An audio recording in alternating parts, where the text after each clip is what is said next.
Seguimos olhando para o capítulo 15 do nosso relatório de síntese da primeira sessão da Assembleia Sinodal, que tem como título Discernimento Eclesial e Questões Abertas. Hoje o nosso foco é sobre o fim da vida. Esta é uma questão controversa não só na sociedade, mas também na igreja, porque coloca questões novas, que exigem um olhar multidisciplinar, dada a complexidade dos elementos que emergem da experiência ou do saber das ciências, e requerem, assim, afinamento e um estudo ulterior. Para nos ajudar com essa temática, eu recebo o Padre Márcio Fábio dos Anjos, missionário redentorista, é doutor em teologia, licenciado em filosofia, professor emérito da PUC São Paulo, atual membro do Comitê de Bioética do Hospital Sírio-Libanês de São Paulo e diretor editorial da editora Ideias e Letras.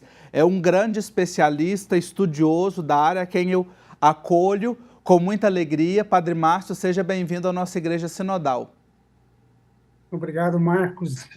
Prazer muito grande estar com vocês, podendo esclarecer naquilo que for do meu alcance com todo esse assunto de final de vida. Sim, esse é um tema bastante sensível e talvez a gente não aborde tanto no nosso cotidiano, e interessante que ele apareça nesse capítulo, mencionado no capítulo 15 do relatório de síntese. Em um mundo cada vez mais secularizado e tecnológico, Padre Márcio, quais são os principais desafios éticos que a Igreja Católica enfrenta nesse contexto de fim da vida? Então, o fim da vida é um termo bem genérico, sabe? Porque quem é que sabe quando vai terminar a nossa vida?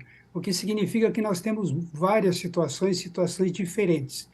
Essas situações diferentes é que vão marcando um pouco as áreas que são mais comuns, que nós conhecemos, e aquelas que podem ser mais problemáticas. Então, isso abre um campo bastante grande. Geralmente, nós olhamos fim de vida por dois fatores principais. Um que geralmente a gente fala fim de vida ligado a já um processo de idade avançada, com sinais também de falências, de limitações grandes que vão sendo acompanhadas. Mas o ponto que começa a ser mais complicado acabam sendo os problemas ligados com falências orgânicas, fisiológicas, mentais. Então, esse quadro é que é o quadro talvez mais complicado. Mas em todos eles há um desafio grande pastoral de nós enfrentarmos situações graves em que nós vamos vendo grandes e muitos sinais diferenciados em qualquer idade, de limitações grandes para a nossa vida. Então, abre todo um desafio, o nosso cuidado entre as pessoas e como agir nessas situações. Uhum.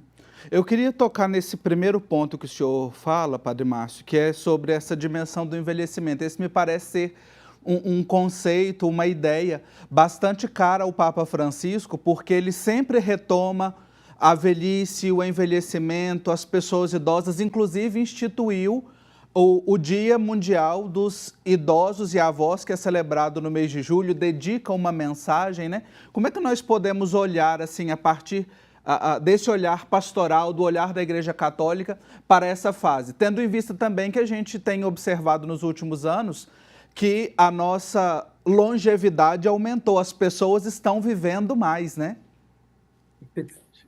Perfeitamente. Então, esse quadro, eu penso que ajuda muito se nós olharmos a questão que a própria Organização Mundial de Saúde colocou há algumas décadas atrás sobre as condições da qualidade de vida, ou até do bem viver. E coloca as dimensões são fisiológicas, as condições sociais, e eu acrescento socioambientais, as condições mentais, e depois, um pouco tardiamente, se colocou as condições espirituais. Por que esses quatro dados? É porque esses quatro dados mostram aonde se colocam os desafios. Então, variando as condições fisiológicas das pessoas, as necessidades de cuidado são diferenciadas, mas as condições sociais e ambientais também são extremamente importantes. Então, abre uma preocupação grande de a gente poder chegar até as pessoas nas suas necessidades. E depois as limitações mentais. Hoje nós temos doenças como Alzheimer ou as formas de debilitação da potencialidade mental das pessoas, que é um complicador grande que exige também cuidados diferenciados. E no meio de tudo isso, é o sentido de vida que a gente vai tendo. O sentido que a gente vai tendo para os cuidadores e cuidadoras e também o sentido de vida que nós vamos conseguindo repartir com as pessoas que estão vivendo e experimentando aquelas limitações. Eu acho que aí se fecha um pouquinho o quadro dos desafios e da necessidade do cuidado. O Papa Francisco insiste que nós estejamos atentos ao leque de necessidades que surgem com a terceira idade, que geralmente vai sendo mais ou menos acompanhada por limitações que exigem das pessoas um cuidado e uma aproximação maior. Esse é o grande leque que aí está presente. Uhum. E me parece assim oportuno a gente trazer essa reflexão nesse contexto do sínodo sobre sinodalidade, porque o desejo do Papa Francisco é que nós caminhemos juntos e caminhemos com todos. Então, essas pessoas que já estão com a idade avançada precisam também de ser olhadas nessa dinâmica de uma igreja sinodal, não é, Padre Márcio?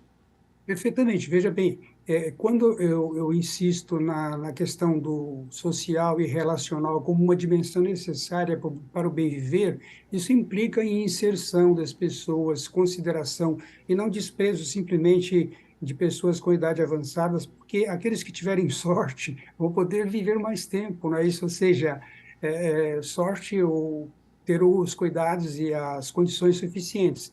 Então, esse condicionamento, essa nova rede de relações que se abre, é necessária para que nós tenhamos um ambiente favorável, e isso nós não fazemos isoladamente. Então, o individualismo, a solidão das pessoas, o abandono, isso faz parte daquela desconsideração, daquele lado que cria um desconforto da pessoa estar sendo descartada, né, da rede de relações. Isso é muito, muito triste. E isso é vida que se deixa de comunicar às pessoas que estão aí já em situações de carência, seja por idade avançada ou por outras situações. Uhum. Escutando o Padre Márcio partilhar com a gente sobre esse tema, né, do fim da vida, especialmente agora sobre essa dinâmica das nossas relações, fica uma chamada aí para você que está nos acompanhando na sua experiência pastoral, na sua comunidade, né, para que dê atenção, para que integre essas pessoas na sua comunidade mesmo, nas atividades, para que se olhe com carinho, com cuidado, para as pessoas já com a idade mais avançada, para os cuidadores, para a família. Então, é pensar um processo, um projeto de pastoral que abranja, que integre a todos. Agora, olhando para aquele segundo ponto, Padre Márcio, mais no que envolve as questões clínicas e que às vezes são temas até delicados, né, que a gente não sabe muito bem como lidar, como tratar. Eu queria primeiro perguntar sobre um termo que eu li que chama distanásia. Talvez a gente ouve falar sobre eutanásia, sobre distanásia. Queria que o senhor ajudasse a quem está em casa a entender esses termos. Existem três conceitos, na verdade, que são importantes, né? Que é a distanásia, a eutanásia, e eu próprio fui descobrindo que é preciso falar de mistanásia. Então, eu poderia rapidamente falar desses três termos. A distanásia é um distanciamento da morte, não é? O thanatos aí quer dizer morte, então distanásia, vai afastando ao máximo. Quando a gente tem todas as evidências de que chegou a hora de morrer, não é?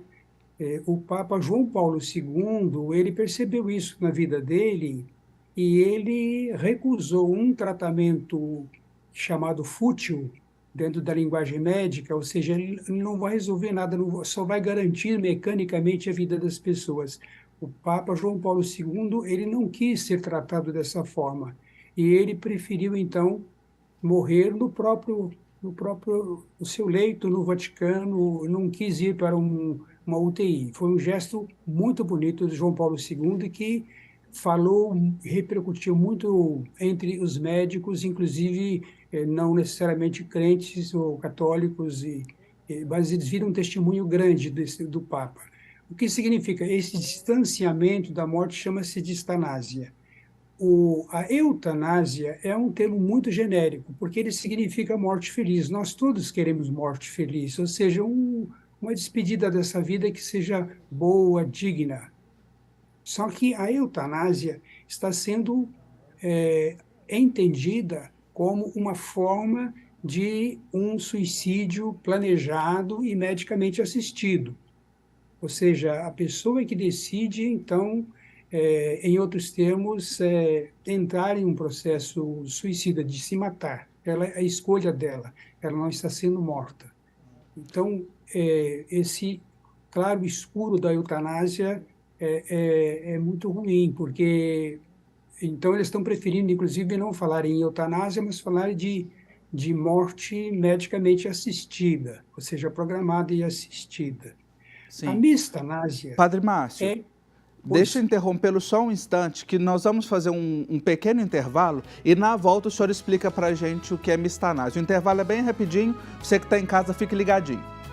Estamos de volta com o nosso programa Igreja Sinodal, aprendendo muito hoje sobre fim da vida, nesse contexto das questões abertas que o relatório de síntese traz para nós e que nós precisamos de refletir, de discutir, de trazer para a pauta. Eu estou conversando com um grande especialista na área, Padre Márcio Fábio dos Anjos, doutor em teologia, bioeticista, ele é missionário redentorista. Nós terminamos o bloco anterior em que ele estava explicando os conceitos de distanásia, eutanásia, e ficou um terceiro que eu falei que pedi para que ele aguardasse para a gente continuar agora, que é esse conceito de mistanásia. O que seria então, Padre Márcio, esse terceiro conceito?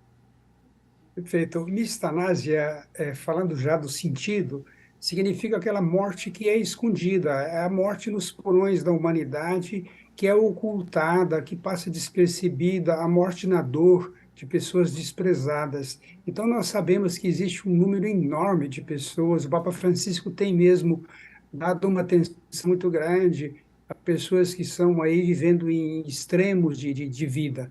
E muitas vezes a sociedade oculta simplesmente isto. Então, o mis não é de no sentido de misantropo, aversão à morte.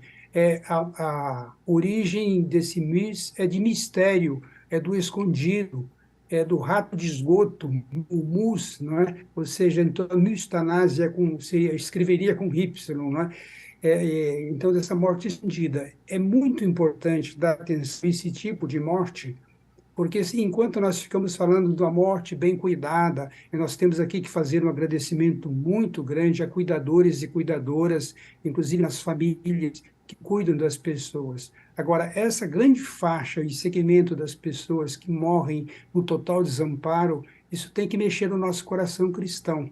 E nós precisamos, então, dar uma atenção muito grande de como incorporar essas pessoas também dentro do banquete da vida, como é a palavra de Jesus e o desejo de Deus para todos nós. Uhum.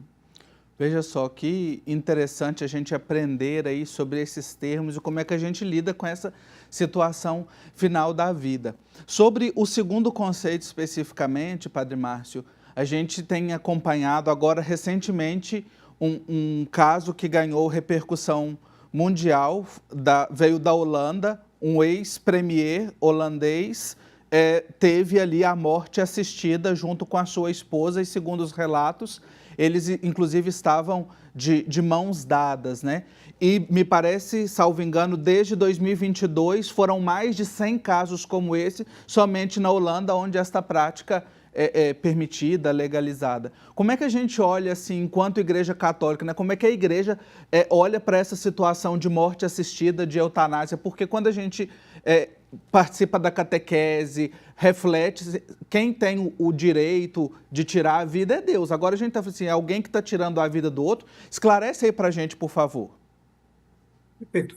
Nós precisamos entrar nesse assunto de uma forma bastante tranquila, né? Porque é uma área bastante emocional, nós estamos emocionalizados com convicções que nós já temos. Acontece que nós estamos entrando numa revolução, uma virada civilizatória de concepções de como lidar com a vida, porque a vida não é dada só simplesmente como vida biológica dentro de um pequeno contexto. Ela é produzida também por um grande contexto social. Nós estamos dentro de um mundo cada vez mais global, ou seja, as relações que nós temos entre nós é que produzem e garantem vida. E existe uma forma em curso. Eu não estou falando que seja boa, que seja ruim, estou dizendo que existe uma forma em curso muito centrada na subjetividade. Nós saímos de uma forma mais comunitarizada, onde nós condividíamos mais facilmente as formas de sustentar a vida e perceber que nós nos alimentamos uns dos outros, e com a entrada de desenvolvimento tecnológico que nos trouxe e nos traz inúmeros benefícios, traz também essa grande, esses, por assim dizer, essa penumbra na inter-relação de dependência que nós temos uns dos outros. E nós nos tornamos mais confiantes em relações mecânicas e, portanto, o fortalecimento do individualismo. Bem, eu estou dizendo isto como fato que vai ocorrendo. Então, são coisas que, quando chegamos a pessoas concretas que estão decidindo acabar com a sua vida, por detrás está um significado grande de que a relacionalidade com outras pessoas não tem nada a ver. A minha vida sou eu que cuido dela, eu que tudo. Mas a vida das pessoas são importantes também para nós, né? Então, esse é um critério que nós precisamos ainda rever. Eu penso que a crise da relacionalidade no mundo, na nossa civilização, começa a ser colocada em xeque. Então, esse fenômeno de formas assim, são coisas que emergem já de uma cultura. A gente não pode pensar que é um quadro simplesmente de decisão de uma pessoa que está agora querendo e tendo um comportamento completamente errado. Essa pessoa está pensando dentro já de um momento cultural. Se nós quisermos mexer com esse lado, nós precisaríamos enfrentar um trabalho forte das relações estreitas e uma consciência de que nós necessitamos realmente de ajudas e mutuajudas interpessoais. E os instrumentos não suprem para nós aquilo que é a vida que nós temos. E aí, então, sim, nós vamos começar a perceber que os outros são importantes para nós, nós também somos importantes para os outros. E aí começamos a perceber uma relação de, de responsabilidade de ambas as partes, não é? Ambas as partes. E com isso, então, fica diferenciado o modo e a decisão é uma monocrática, como é o jargão que a gente está tendo, ou seja, só do indivíduo. A minha vida sou eu que cuido dela. Não, você também é muito importante para mim, ou seja, não é bem assim, né? Não queria que você fosse. Uhum. Tá certo? Então, é esse o sentido. Nós saímos de uma outra forma também, que é a posse. Por exemplo, a distanásia, às vezes, é a posse de parentes que querem sustentar a vida, querem ter aquela vida da pessoa a todo custo. E, para isso, usam, então, os mecanismos, a tecnologia novamente. Então, é o oposto, digamos, dessa outra que nós estamos tendo agora para acabar com a vida a critério de quem tem os meios e os instrumentos suficientes, porque eu sou dono da minha vida. A Uhum. expressão só Deus é Senhor da vida tem que ser entendido o seguinte: Moisés coloca isso para a gente não ultrapassar, não ser prepotente com respeito ao outro, mas em nenhum momento está dito que Deus não nos fez, como diz Santo Tomás de Aquino, providência de nós mesmos, ou seja, com tal sabedoria Deus nos fez que nos fez providências de nós mesmos. Então, nós vamos também começando a perceber os momentos de limite, aquilo que eu dizia de João Paulo II, ele percebe, ele é providência de si mesmo, ele não foi suicida ao escolher não ter mais cuidados de UTI. Ele não foi suicida, ele aceitou Sim. dentro daquilo que a razão estava dizendo para ele. Agora chegou a hora de morrer.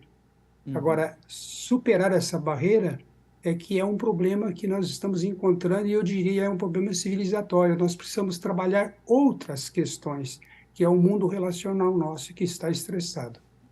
E aí envolvem diversos atores, saberes, né? Eu falava, é uma questão multidisciplinar, envolve a teologia moral, envolve a pastoral, envolve a medicina, a bioética, a sociologia, enfim, todos juntos aí encontrando, dialogando, encontrando caminhos para realmente retomarmos, né, as reflexões e o entendimento da nossa vida comunitária, da nossa vida social. Partindo já aqui para o final do nosso bate-papo, Padre Márcio, nesse contexto de uma igreja sinodal, né? Como é que as nossas comunidades, quem está nos acompanhando em casa, pode tratar desse tema, ou que sugestões, iniciativas, práticas pastorais que nós podemos ter no dia a dia para trabalhar com essa dinâmica do fim da vida, seja nessa perspectiva relacional ou seja a partir desses dados mais clínicos? Excelente, essa questão é muito boa. E eu começaria dizendo que um básico fundamental é reconhecer o trabalho heróico que muitos cuidadores e cuidadoras estão exercendo, né? Em nossas casas, em nossas famílias, e se olharmos também situações de pessoas pobres que não têm meios para contratar alguém, cuidador, cuidadora, são pessoas que se dedicam, às vezes se revezam, às vezes são sobrecarregadas. São pessoas heróicas, aqui uma palavra muito forte de carinho e de apoio. Agora, isso significa também que a comunidade como um todo pode ajudar. Dentro daquelas micro-relações interpessoais, vizinhos, vizinhas, poderiam ver um pouco essas sobrecargas e poder se ajudar, dar um revezamento, fazer visitas curtas ou visitas que sejam convenientes, porque precisa cuidar também que visitas inconvenientes às vezes são mais peso do que tudo, não é? Sim. Mas se ajudar, substituir. Outra forma, uma comunitária que a gente pode ver, se uma prefeitura não tem, criar, por exemplo, espaços de encontros, eventualmente que sejam mensais, para grupos de idosos, grupos, quer dizer, as pessoas saírem da solidão e poderem ser ajudadas, e isso dá uma qualidade de vida, não é para doutrinar, é para poder criar aqueles laços afetivos através dos quais nós comunicamos vida uns para os outros. Então, esse conjunto de medidas são extremamente boas. Agora, dentro da pastoral como um todo, a gente volta à necessidade de nós colocarmos em pauta aquilo que a campanha da fraternidade de 2024 está colocando. Nós precisamos solidificar a amizade social, ou seja, os vínculos que nós temos uns com os outros, e percebermos que se outras pessoas são importantes para nós, nós somos importantes para as outras pessoas. E aí, então, nós sabemos criar, sermos criativos em mútuas ajudas. Acho que iria um pouco por aí. Maravilha. Padre Márcio Fábio dos Anjos, missionário redentorista, doutor em teologia, um grande estudioso da área. Eu quero agradecer a sua partilha tão rica. Para mim foi um grande aprendizado ouvi-lo e tenho certeza que para quem está em casa também. Muito obrigado pela sua participação. Obrigado pelo convite, parabéns a todos os cuidadores e cuidadoras mais uma vez, e vamos juntos, a vida que Deus nos dá é um presente precioso de Deus. Amém. Cuidando da vida numa igreja sinodal, cuidando de todos e todas, uma igreja sinodal em missão. Hoje nós refletimos sobre este ponto. Semana que vem nós continuamos sobre o discernimento eclesial nas questões abertas. Eu espero você. Até lá.